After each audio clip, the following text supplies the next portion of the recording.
Hi, I'm Annika, and welcome back to week 3 of the Puppy Raising Chronicles. This past week I was away on vacation, so Merlin went and stayed with a pet sitter.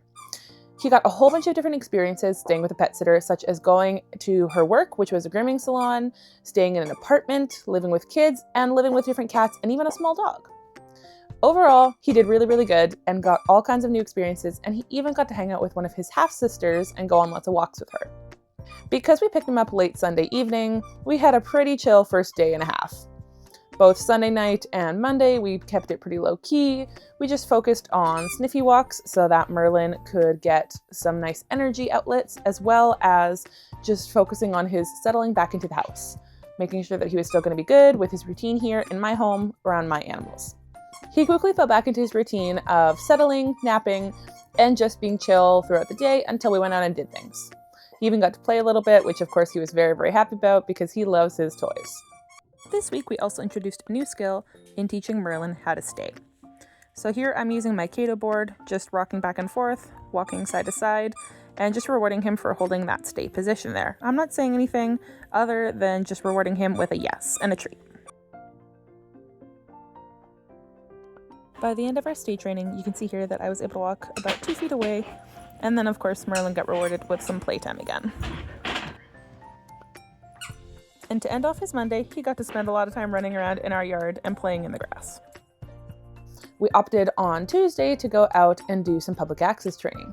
We went to one of our local malls, and the goal here was to focus on Merlin's obedience in this location, just practicing some of his basics like sitting down, continued socialization to new environments, and some leave it training.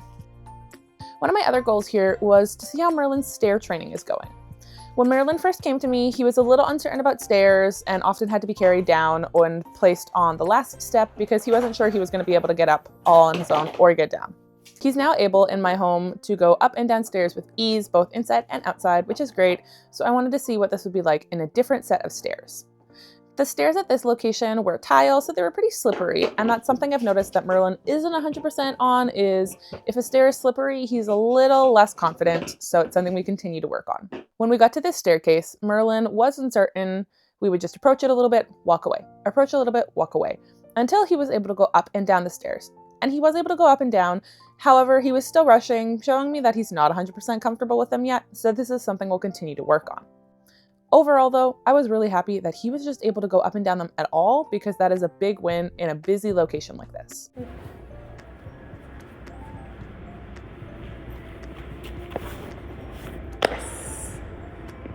While we were out, we also saw lots of people, lots of kids, and even a middle school class that was out on a trip. This was really loud, there was lots of energy, and so many people, probably close to 40, which I think is the most people that Merlin's ever seen, and he handled it all really well, just watching and then looking back to me for a treat. After some stay training, we also worked on his tuck and settle here. So I just get Merlin into position, and we just laid down, watched the world, and this is where the middle school group passed us.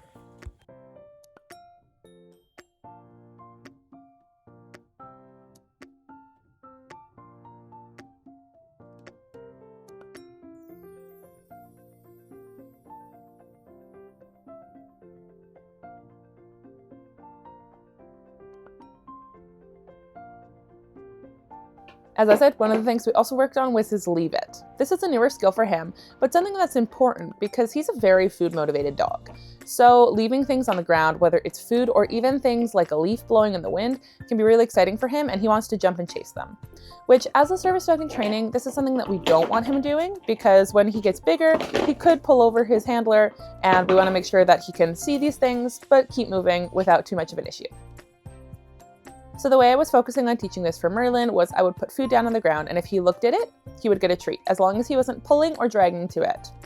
Then I would reward him for coming back to me. I'd get him really excited. Merlin, puppy, puppy. And when he'd come back, big reward. I call this a jackpot because he's getting a ton of high value treats.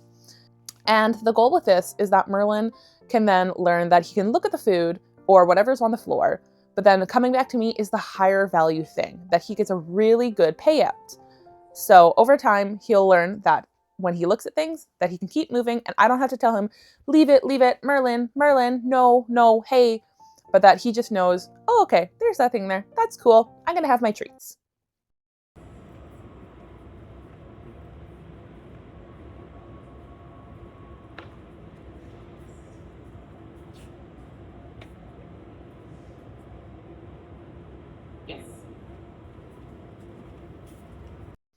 He was initially a little frustrated for sure, as you can see, where he's pulling a little bit, he's jumping. I would just wait until he stopped and he would just stand there. Yes, and treat, keep moving.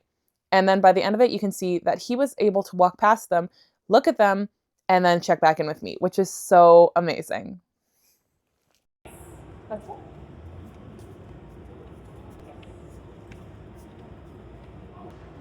Good. Yes. And to wrap up our training outing, we walked back through the food court and then sat on a quiet bench in the corner of the mall and worked on Merlin's zeppelin.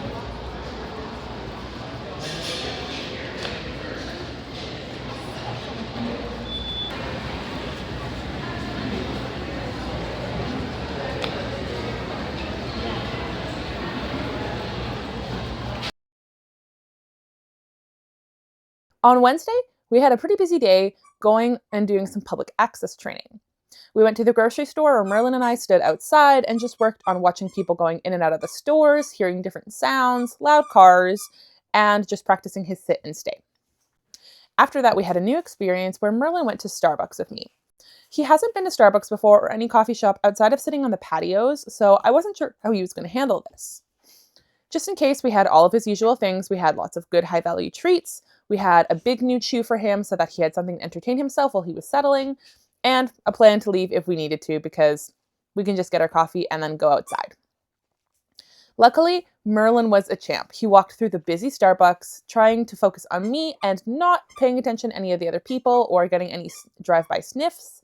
And then we went and we sat in a corner table where he had lots of space to see everybody coming in and out, but he wasn't going to be directly up against all the foot traffic.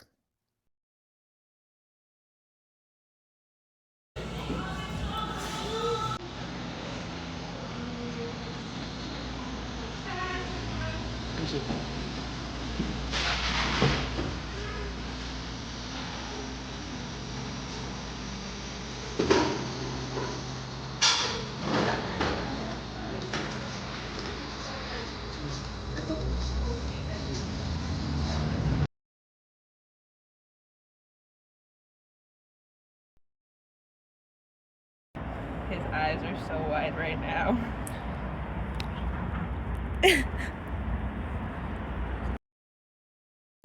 After that, we went home and we worked on something new called desensitization. So what I'm doing in these clips is I'm playing some dog barking sounds at a low volume so Merlin can notice them, but he's not overly bothered by them. He's not rushing around. He's not barking.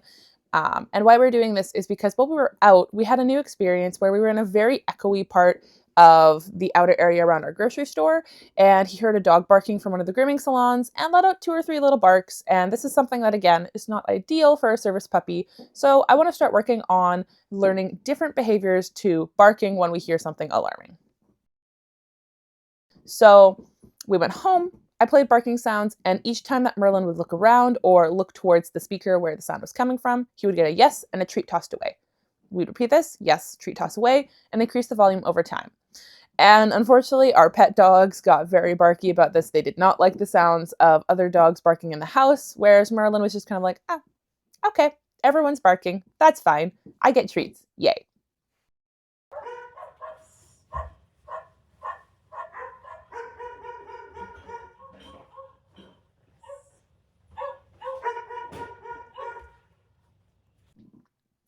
And finally, to end off our Wednesday, our community is running some summer farmers markets.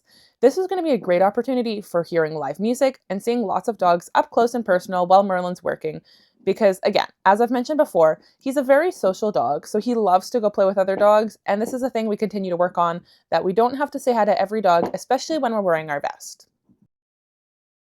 We had to park pretty far away, so Merlin got to practice a lot of his loose leash walking in a new environment in a busy little city area.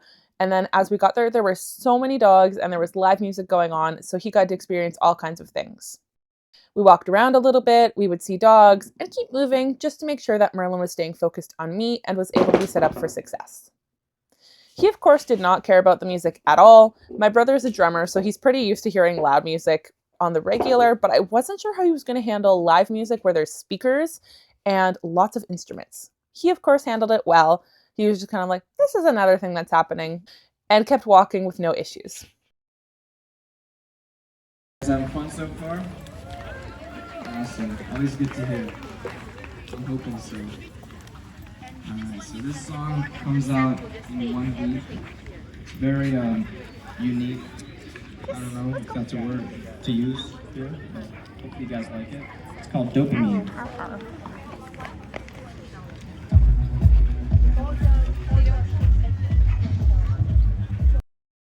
He started getting tired pretty quickly because this was a really big day for him. So I found a little area to sit out of the way where he could just chew on his beef cheek and just listen to everything going on and relax.